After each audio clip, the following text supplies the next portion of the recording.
اللہم صلی علی محمد و آل محمد وعجل فرجہم اجمعین۔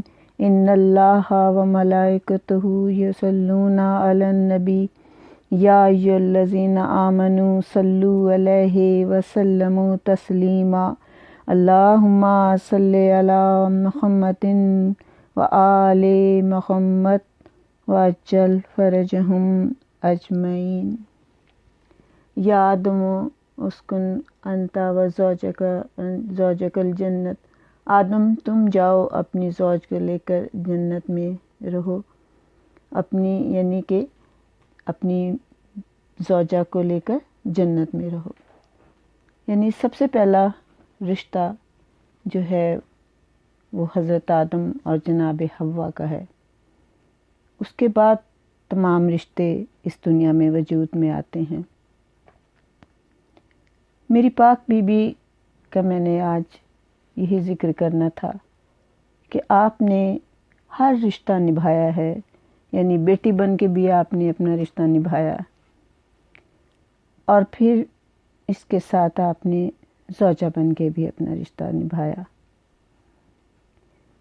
میری بیوی نے ماں بن کے بھی اپنا رشتہ نبھایا، اور سب سے پہلا کائنات کا رشتہ جو ہے وہ زوجہ کا ہے، کہ جس میں ہم یہ کہہ سکتے ہیں کہ خداوند کریم نے پہلے جناب آدم اور حوا کو بنایا، اور رشتہ داری جو وجود میں آئی انہی کی وجہ سے آئی۔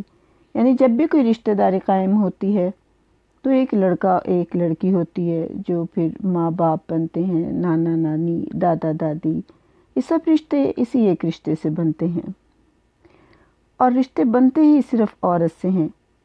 عورت کو اگر ہم بیچ میں سے ہٹا دیتے ہیں تو کوئی رشتہ نہیں رہتا۔ سسرال میں گئی، بہو بنی، ماں بنی، پھر اور رشتے بنتے چلے گئے۔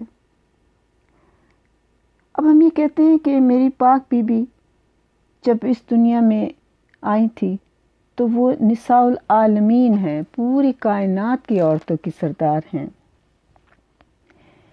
میری بیوی کے نام ہی سیدۃ النساء العالمین من الاولین والآخرین ہے۔ جب وہ محراب عبادت میں ہوتی تھیں تو 70,000 فرشتے درود بھیجتے تھے، اور آپ کو اسی انداز میں پکارتے تھے جیسے جناب مریم کو پکارتے تھے، یا فاطمہ تو ان اللہ اصطفیٰ کا فاطمہ، اللہ نے آپ کو چن لیا ہے فاطمہ، طاہرہ کا، اور آپ کو پاک و پاکیزہ قرار دیا ہے، واصطفیٰ کا نساء العالمین، اور اللہ نے آپ کو ساری کائنات کی عورتوں میں سے چن لیا ہے۔ اس لیے ہم کہتے ہیں جتنی عقیدت، جتنی محبت آپ کو بی بی پاک سے بڑھتی چلی جائے گی، جتنے آئمہ سارے کے سارے آپ سے پیار کریں گے، ان کی توجہ بھی آپ کی طرف بڑھتی چلی جائے گی۔ میری بیوی کا تو نام ہی اسم اعظم ہے کہ جس سے بند دروازے کھل جاتے ہیں، تالے ٹوٹ جاتے ہیں۔ میری وہ پاک بیوی کہ جس کا نام لینا ہی زبان کو پاک کرنا ہے، کہ جس کے اوپر درود پڑھنا ہماری نماز میں بھی واجب ہے، کہ ہم جب پڑھتے ہیں اللہم صلی علی محمد و آل محمد وعجل فرجہم، تو محمد و آل محمد اس میں شامل ہو جاتے ہیں۔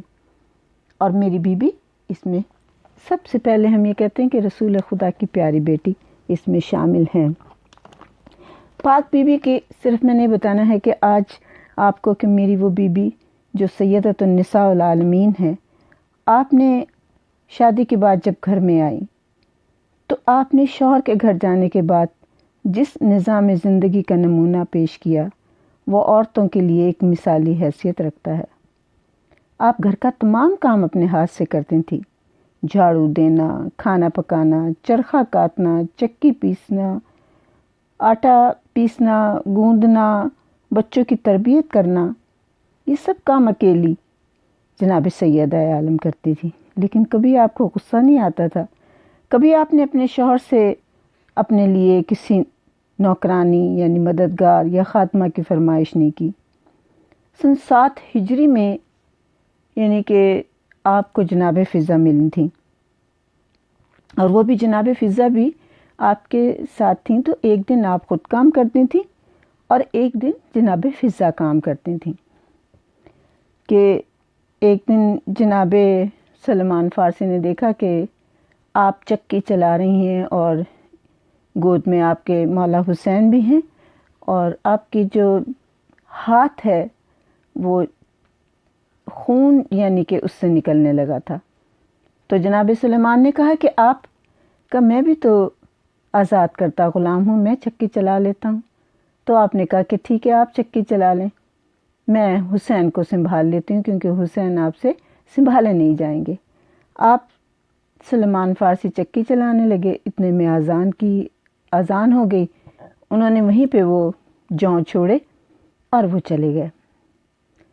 اب جب آپ تو چلے گئے وہاں سے تو تھوڑی دیر میں جناب حضرت علی سے آپ کی ملاقات ہوئی، تو کہا حضرت علی سے کہ آج مجھے بہت دکھ ہوا کہ سیدہ چکی چلا رہی تھی تو ان کے ہاتھوں سے خون نکل رہا تھا، اور میں نے کوشش کی ہے کہ میں جو پیس دوں، لیکن اتنے میں اذان ہو گئی تو میں بھی آیا۔ حضرت علی کی آنکھوں میں آنسو آ گئے، اور آپ وہاں سے جب گھر گئے اور آپ نے دیکھا تو پھر وہاں سے واپس آئے تو آپ مسکرا رہے تھے۔ جناب رسول خدا نے کہا علی تمہارے مسکرانے کی وجہ کیا ہے؟ آپ نے کہا کہ جب میں گیا ہوں تو جناب امام حسین سیدہ کے سینے پہ سو رہے تھے اور چکی خود بخود چل رہی تھی، تو میں بڑا دیکھ کے تعجب میں آیا کہ چکی خود بخود چل رہی ہے۔ تو جناب رسول خدا نے کہا کہ تم اہل بیت کے لیے خداوند کریم نے فرشتے مقرر کر دیے ہیں کہ وہ تمہاری خدمت کرتے ہیں۔ جناب زہرا آپ بہت پردے کی پابند تھی، آپ نے عورتوں کی پردے داری کے لیے ہمیشہ حکم دیا ہے، اس کے باوجود کہ آپ کا گھر بالکل مسجد رسول سے تھا اور آپ کا جو گھر کا دروازہ تھا وہ مسجد کے اندر ہی کھلتا تھا، لیکن کبھی آپ اپنے والد بزرگوار کے پیچھے نماز جماعت میں آپ نے شرکت نہیں کی، حتیٰ کہ آپ کی جو تقریر ہوتی تھی وہ بھی سننے کے لیے آپ مسجد میں تشریف نہیں لے جاتی تھی، بلکہ جب بچے آتے تھے تو آپ ان سے پوچھا کرتی تھی کہ آج نانا نے کیا بیان دیا ہے، یا مولا علی سے پوچھا کرتی تھی۔ ایک دفعہ جب رسول خدا نے پوچھا تھا کہ عورت کے لیے سب سے بہترین زیور کیا ہے، تو جب آپ نے یہ بات جناب فاطمہ تک پہنچی تو آپ نے فرمایا تھا ایک عورت کے لیے سب سے بہترین زیور یہ ہے کہ نہ کوئی غیر مرد اس کو دیکھے اور نہ وہ کسی غیر مرد کو دیکھے۔ تو آپ نے کہا تھا کہ فاطمہ بسات منی، فاطمہ میرا ہی ایک جز ہے۔ اسلام میں عورت کا جہاد مرد سے مختلف ہے کہ وہ جا کے وہاں جہاد میں تلوار چلائے، نیزہ چلائے، نہیں، عورت کا جہاد مرد سے اس لیے مختلف ہے کہ اسے گھر میں رہنا ہے اور گھر داری سنبھالنا بھی اس کے لیے ایک جہاد سے کم نہیں ہے۔ مگر رسول اللہ جب زخمی ہو کے کبھی آتے تھے اور حضرت علی زخمی ہوتے تھے اور گھر آتے تھے تو آپ پیغمبر کے صلی اللہ علیہ وآلہ وسلم کو زخموں کو دھلاتی تھی، اور علی جو خون میں ڈوبی ہوئی تلوار لے کر آتے تھے تو ذوالفقار کو صاف کرنے والی یہ فاطمہ زہرا ہی ہوتی تھیں، اور آپ باقاعدہ ذوالفقار سے باتیں کرتی تھیں، اور اسی طرح سے آپ نے ہر مقام پہ ہر جگہ آپ اپنے بابا کے ساتھ اس طریقے سے شریک رہیں کہ مباہلے میں بھی میری بیوی جناب فاطمہ کو اپنے ساتھ لے کے گئے، لیکن کس طریقے سے کہ آگے آپ خود تھے، حسن حسین تھے، بیچ میں فاطمہ زہرا چادر میں لپٹی ہوئی تھی اور پیچھے مشکل کشا تھے۔ جناب فاطمہ کا یہ ایک ایسا عورت کا کردار ہے اور کسی بھی دنیا کی عورت کا کردار ہے کہ اس کے بغیر، جیسے میں نے پہلے کہا کہ خاندان مکمل نہیں ہوتا، کہ جیسے ہم دیکھتے ہیں کہ حدیث قصہ میں جب جناب جبرائیل آئے، جبرائیل نے جناب خداوند کریم سے سوال کیا تھا کیا یا رب ومن تحت القصا، اے میرے رب اس چادر کے نیچے کون ہے؟ تو اس وقت تو سب سے بڑی ہستی، کائنات کی سب سے بڑی ہستی میرا رسول موجود تھا، تو خداوند کریم کو تو کہنا چاہیے تھا کہ رسول اللہ ہیں، ان کے بھائی ہیں، ان کے بیٹے ہیں، ان کی بیٹی ہیں، یا حضرت علی کا بھی تعارف کروا سکتے تھے یا حسن حسین کا تعارف کروا سکتے تھے، لیکن نہیں، خداوند کریم نے اس وقت کہا کہ یہ فاطمہ ہیں، یہاں فاطمہ کے بابا ہیں، یہ فاطمہ کے شوہر ہیں اور یہ فاطمہ کے بیٹے ہیں۔ یعنی آپ نے جناب فاطمہ سے تعارف کروا کے یہ بتایا کہ عورت ایک خاندان کے ضروری یعنی کی ہوتی ہے، جس طرح کہ چکی کا 2 پارٹ مل کے اور چلانے کے لیے ضروری ہوتا ہے، جس سے کہ چکی گندم پیستی، اسی طرح ایک عورت اپنے خاندان کی بنیاد ہوتی ہے۔ میری بیوی گھر کے سارے کام کرتی تھی اور کبھی بھی آپ گھبراتی نہیں تھی، پریشان نہیں ہوتی تھی، شکایت نہیں کرتی تھی، کیونکہ آپ جناب ختیجۃ الکبریٰ ایک نیک ماں کی نیک بیٹی تھیں، اور یہ حقیقت ہے کہ ماں کی تربیت کا اثر بیٹی پہ بہت ہوتا ہے، اور دیکھ کے یہی کہتے ہیں یہ کس ماں کی بیٹی ہے۔ اگر کوئی ماں اچھی ہو تو اس کی اچھی مثال ہی دی جاتی ہے۔ آپ سارے اپنے گھر کے کام کرتی تھیں، اس کے ساتھ ساتھ آپ اپنے بچوں کی نہلانا، ان کو صاف ستھرا رکھنا، ان کے کپڑے دھونا، اپنے شوہر کے کپڑے دھونا، بچوں کے سروں میں کنگھی کرنا، ہر کام اپنے بچوں کا خود کرتی تھیں۔ اور بلکہ جناب فضا کے آنے کے بعد بھی آپ کی کوشش یہ ہوتی تھی کہ جو اپنے بچوں کے کام ہوتے تھے، اپنے شوہر کا کام ہوتا تھا، وہ آپ خود ہی کرتی تھیں۔ آپ بچوں کو نہلاتی دھلاتی بھی خود تھیں، کھانا جناب فضا بنا لیتی تھیں اور صفائی وغیرہ کرتی تھیں، کپڑے دھو لیتی تھیں، لیکن بچوں کا نہلانا یا جناب حضرت علی کے جتنے کام ہوتے تھے وہ آپ سارے خود ہی انجام دیتی تھیں۔ آپ نے کام تقسیم کر لیے تھے، اور پھر جب جناب فضا کی باری ہوتی تھی تو اس دن وہ کام خود کرتی تھیں۔ ایک دن جناب علی بتاتے ہیں کہ میں صبح کو اٹھا تو میں نے دیکھا کہ آج فاطمہ کو بخار ہے، طبیعت خراب ہے آپ کی، تو میں نے سوچا کہ آج فاطمہ کوئی گھر کا کام نہیں کریں گی۔ میں نماز پڑھنے کے لیے چلا گیا، لیکن جب میں واپس آیا تو میں نے یہ دیکھا کہ حسب دستور فاطمہ اسی طرح گھر کے کاموں میں لگی ہوئی ہیں، وہی گھر کا کام کر رہی ہیں۔ تو میں نے کہا فاطمہ آپ کی طبیعت خراب ہے، تو آپ نے کہا کہ خداوند کریم نے مجھے 2 فرض ادا کی میرے اوپر دیے ہیں، ایک یہ کہ میں اس کی عبادت کروں اور ایک یہ کہ میں آپ کی خدمت کروں، تو میں نے یہ دونوں ہی کام کرنے ہیں۔ میں نے اس کی عبادت بھی کی اور میں نے ٹھنڈے پانی سے ہی وضو کیا ہے، لیکن مجھے پتا ہے کہ میرا رب کریم میری اس عبادت کو ضرور قبول کرے گا۔ آپ ہمیشہ اس بات کا خیال رکھتی تھی کہ میری کسی بات سے بھی کوئی مشکل کشا کے دل کو رنج نہ پہنچے، کوئی میری ایسی بات نہ ہو جس سے میرے ساس کا دل دکھے، کیونکہ جناب فاطمہ بنت اسد 3 سال تقریباً آپ کی شادی کے بعد آپ کے ساتھ ہی رہی ہیں۔ بے شک پہلے آپ کے ساتھ رہتی تھیں، لیکن ساس بن کے آپ کے ساتھ وہ 3 سال رہیں، اور آپ کے دونوں کے بڑے خوشگوار تعلقات تھے، کبھی تعلقات میں کشیدگی پیدا نہیں ہوئی۔ آپ کے ساس یعنی فاطمہ بنت اسد کے ساتھ آپ نے وہاں پہ بھی اپنی ڈیوٹی بانٹ لی تھی، اور وہاں پہ بھی آپ نے یہ کہا تھا کہ جناب فاطمہ بنت اسد سے کہ آپ اعزاء و اقربا کی جو کوئی ملاقات ہوتی ہے وہ کریں، شادی غمی میں شرکت وغیرہ جو بھی ہے وہ آپ جائیں، میں گھر میں امور خانہ داری مطلب چکی پیسنا، روٹی پکانا اور جو بھی کام ہے وہ کام میں کروں گی۔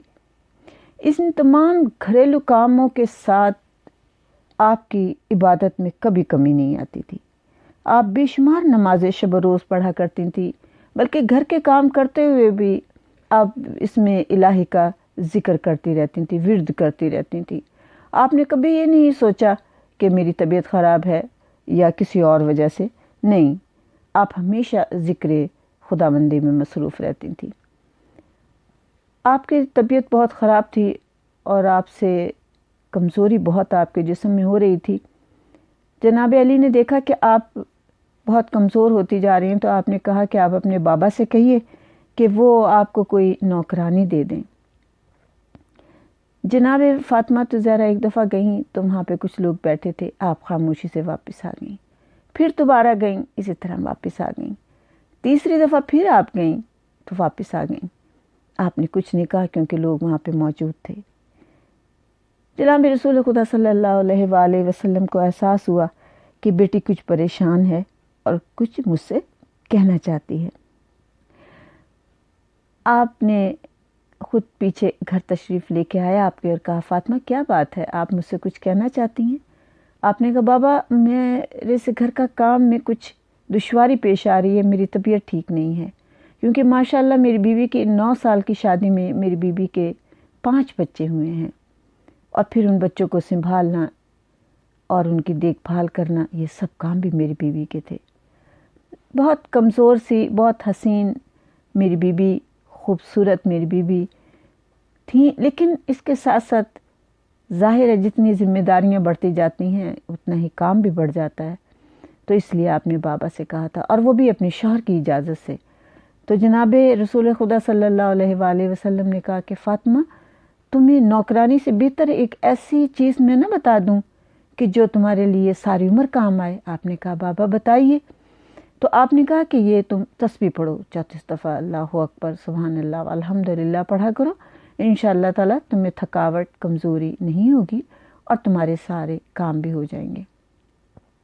اور جناب مشکل کشا کہتے ہیں کہ یہ تسبیح وہ ہے کہ میں جنگ کے میدان میں جب میں نے ایک باریک سا کرتا بھی پہنا ہوا ہوتا تھا تو میں یہی تسبیح پڑھتا تھا اور میری ساری مشکلیں آسان ہو جاتی تھیں۔ میری بیوی اور میرے مولا علی کے درمیان جو محبت ہے وہ کائنات کے کسی جوڑے میں بھی شاید نہ ہو۔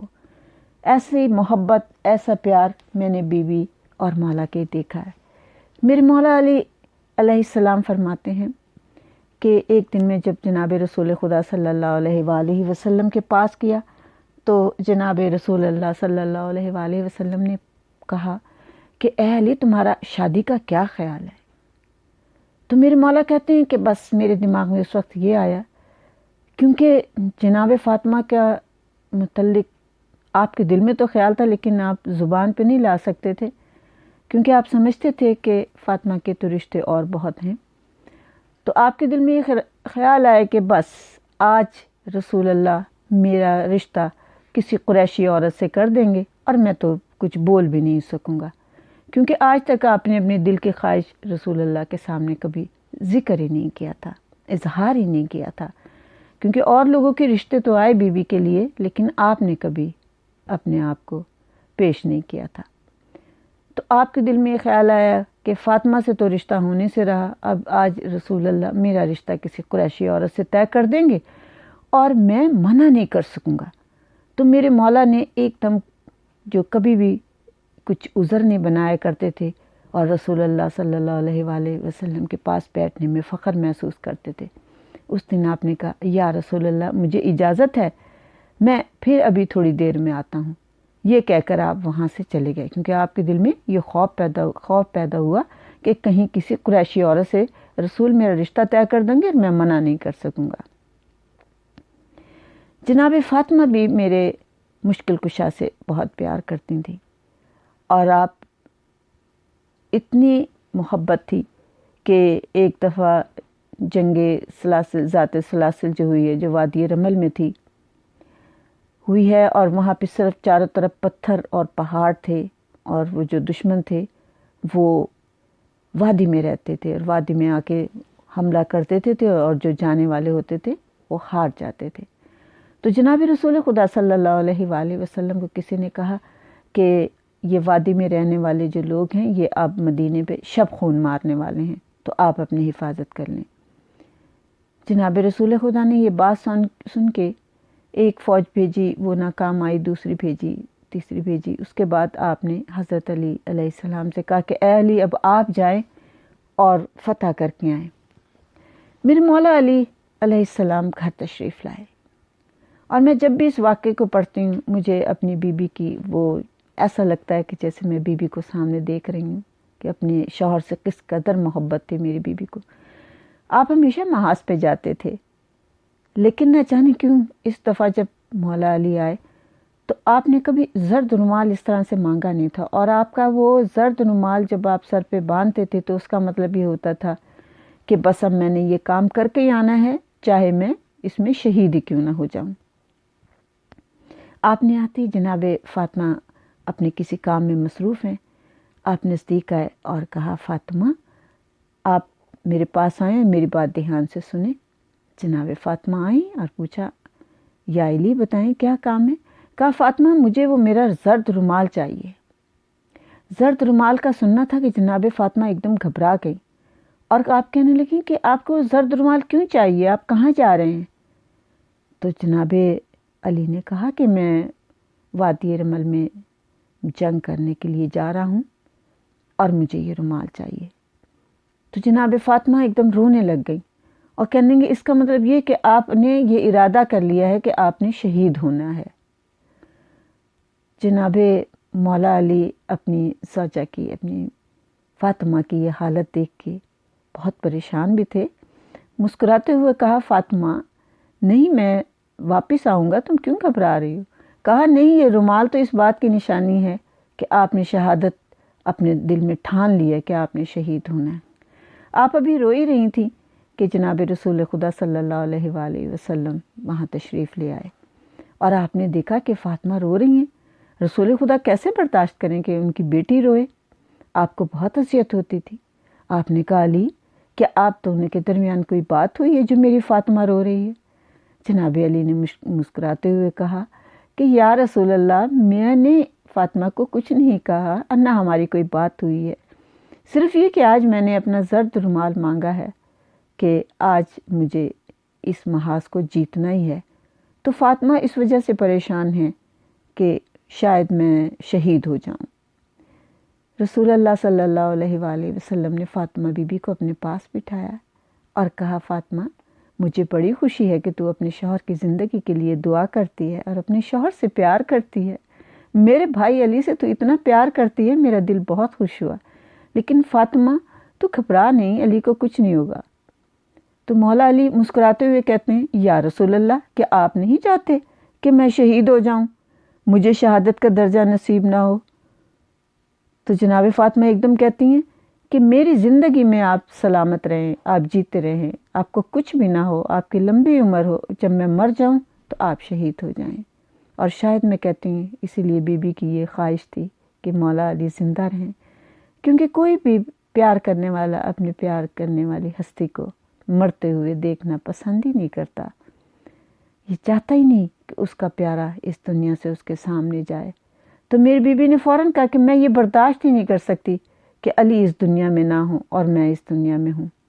میرے رسول خدا نے جناب علی کو اپنے پاس بٹھایا، ایک طرف بیوی فاطمہ بیٹھی ہیں، ایک طرف مولا علی بیٹھے ہیں، دونوں کے سر اپنے سینے سے لگائے، دونوں کے ماتھوں پہ بوسے دیے اور کہا کہ نہیں فاطمہ، تم گھبراؤ نہیں، علی کو زرد رومال دو، یہ فاتح ہو کے آئے گا اور میں استقبال کو اس کے لیے جاؤں گا اور ایسا استقبال کروں گا میری بیٹی آج تیرے اس رونے کو دیکھ کے کہ جو میں نے آج تک علی کبھی بھی جنگ فتح کر کے آیا ہے تو اس کا استقبال نہیں کیا، لیکن آج تیرے اس رونے کو دیکھ کے میں خود دعا کروں گا کہ علی کی لمبی عمر ہو اور علی فتح و کامیابی کے ساتھ آئے، اور تو بھی دعا مانگنا۔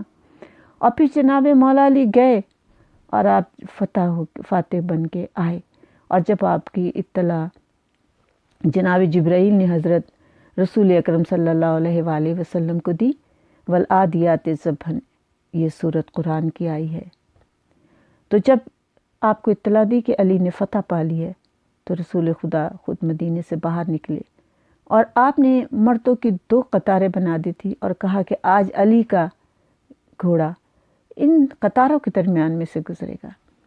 جب مولا علی آئے اور آپ نے اپنا یہ استقبال دیکھا تو آپ گھوڑے سے نیچے اتر آئے، تو آپ نے کہا کہ نہیں علی، آج تم گھوڑے پہ بیٹھو اور آج میں تمہارے گھوڑے کی لگام پکڑ کے چلوں گا اور فاطمہ کو دکھاؤں گا کہ تیرا شوہر زندہ و سلامت واپس آیا ہے۔ یہ ان دونوں میاں بیوی کی محبت تھی جو برداشت نہیں کر سکتے تھے۔ تو وہ علی جناب فاطمہ کے آنسو کیسے برداشت کرتے ہوں گے کہ جب میرے رسول خدا صلی اللہ علیہ وآلہ وسلم کا آخری وقت تھا تو آپ نے مولا علی سے کچھ ایسی باتیں کیں اور بس ہر بات میں یہ کہتے تھے، اے علی تمہیں صبر کرنا ہے، اے علی تمہیں صبر کرنا ہے۔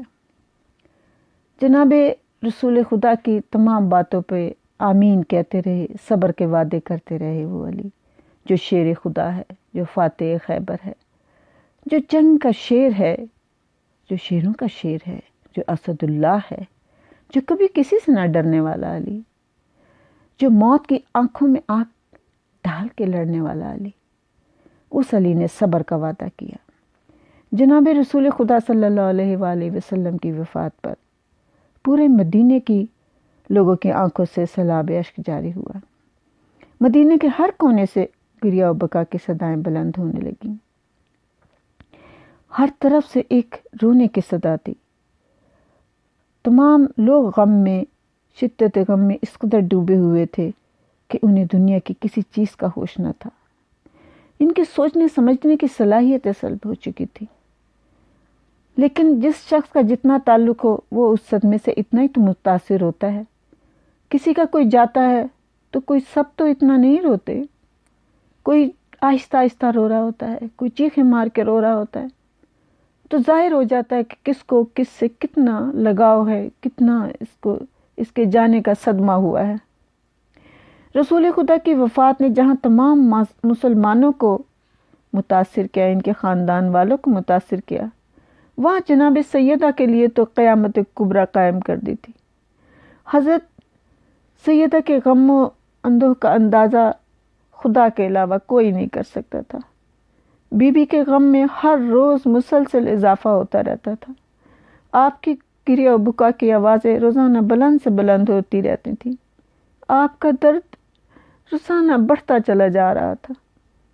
7 دن ہو گئے جناب سیدہ گھر میں ہی رو رہی تھیں، اور جب 7واں دن ہوا تو کچھ عورتیں آئیں اور انہوں نے کہا سیدہ چلو بابا کی قبر پہ چلو، تھوڑا تمہارا دل بہلے گا، تمہیں کچھ سکون محسوس ہوگا، چلو تو صحیح۔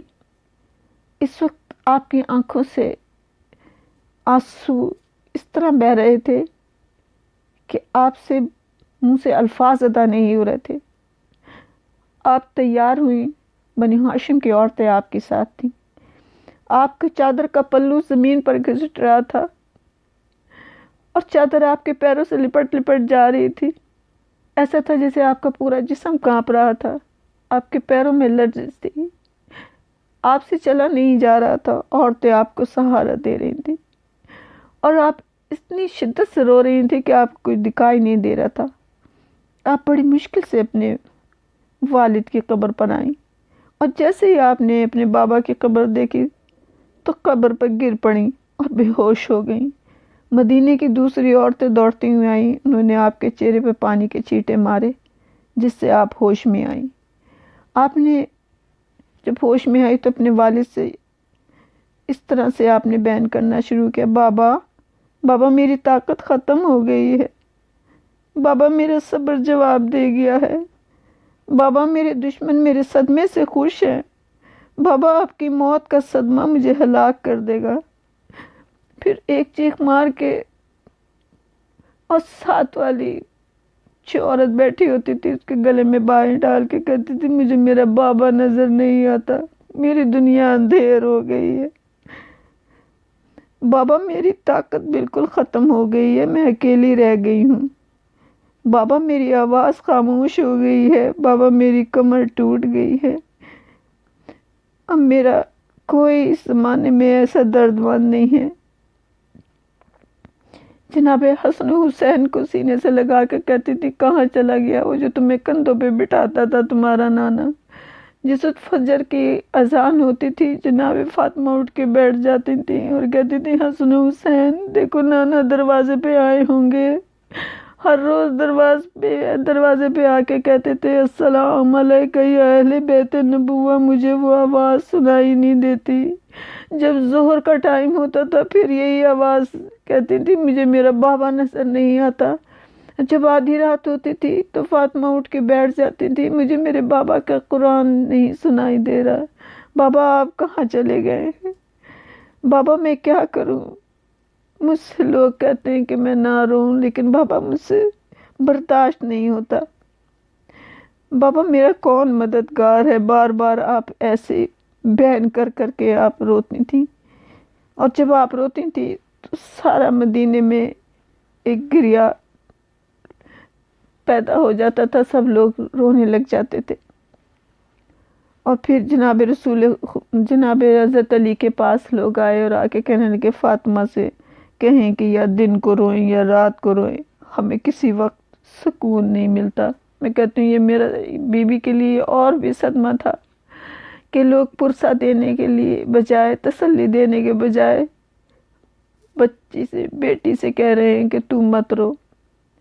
میری بیوی بہت بابا کے جانے کے بعد بہت کمزور ہو گئی تھی، مسلسل روتی رہتی تھی اور شدت کریا سے نہ کھانا کھاتی تھیں اور بچوں کو پاس بٹھا کے بس نانا کی باتیں کرتی رہتی تھیں۔ ایک دن جب جناب مشکل کشا گھر آئے تو جناب فاطمہ اتنی کمزور ہو گئی تھیں، جناب علی نزدیک آئے اور آ کے کہا فاطمہ آپ کے ہاتھ میں آج عصا ہے، آپ نے سر پہ پٹی باندھی ہوئی ہے، فاطمہ کیا بات ہے؟ جناب فاطمہ نے کہا کہ علی میں نے کچھ آج ایسی باتیں سنی ہیں کہ جس سے آج میرا دل بہت گھبرا گیا ہے۔ میرے مشکل کشا پاس آ کے بیٹھے، کہا فاطمہ بیٹھ جاؤ، بتاؤ کیا بات ہے؟ کہا مجھے کسی نے بتایا ہے کہ آپ کو لوگ سلام نہیں کرتے، آپ کے پاس سے گزر جاتے ہیں اور آپ کو سلام نہیں کرتے، فاتح خیبر کو سلام نہیں کرتے، رسول کے بھائی کو سلام نہیں کرتے، حسن و حسین کے بابا کو سلام بھی نہیں کرتے۔ میرے مولا نے بڑی زخمی نظروں سے جناب فاطمہ کو دیکھا اور دیکھنے کے بعد کہا فاطمہ تم کہتی ہو وہ مجھے سلام نہیں کرتے، فاطمہ اب تو میں لوگوں کو سلام کرتا ہوں، تم میرے سلام کا جواب نہیں دیتے، مدینے والے بہت بدل گئے ہیں۔